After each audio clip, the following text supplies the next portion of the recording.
Oi, eu sou a Manu, tenho 15 anos e assim como vocês sou estudante. Hoje eu vou explicar sobre um dos temas que mais caem no Enem, que é a ditadura militar. Para entendermos a ditadura militar, primeiro a gente precisa saber como ela começou. Bom, ela começou no governo Jango, quando foram propostas algumas mudanças, como por exemplo reformas agrárias, que foram mal vistas pela população porque foram relacionadas ao comunismo. Como o mundo passava por um cenário pós-Guerra Fria, qualquer coisa relacionada ao comunismo era muito mal vista. E com isso, os militares perceberam que teriam o apoio da população para poder tomar o poder.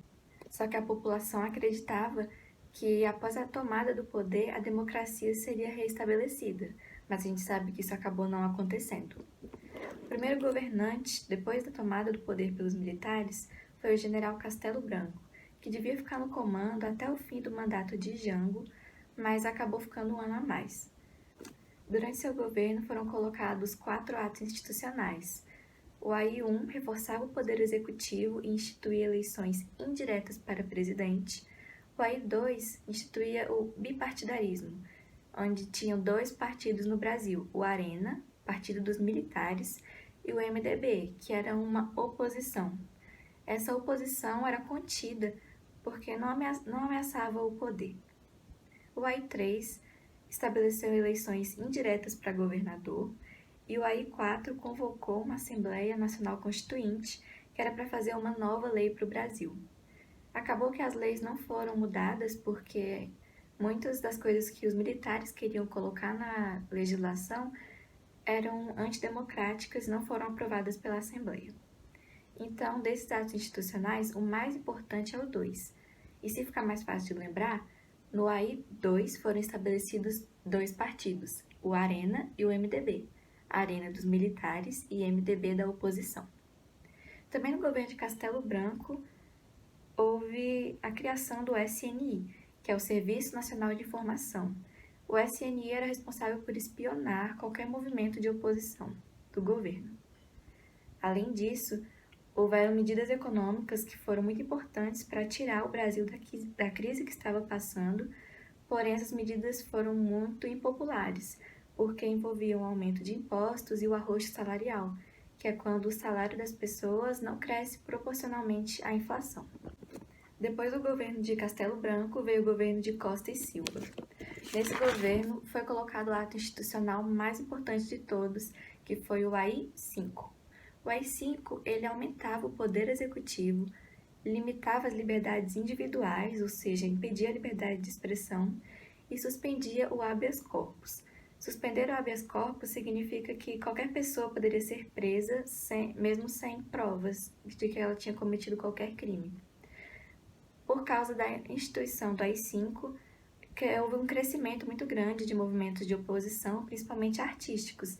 Então, nesse momento, surgem artistas como Caetano Veloso, Gilberto Gil e Chico Buarque.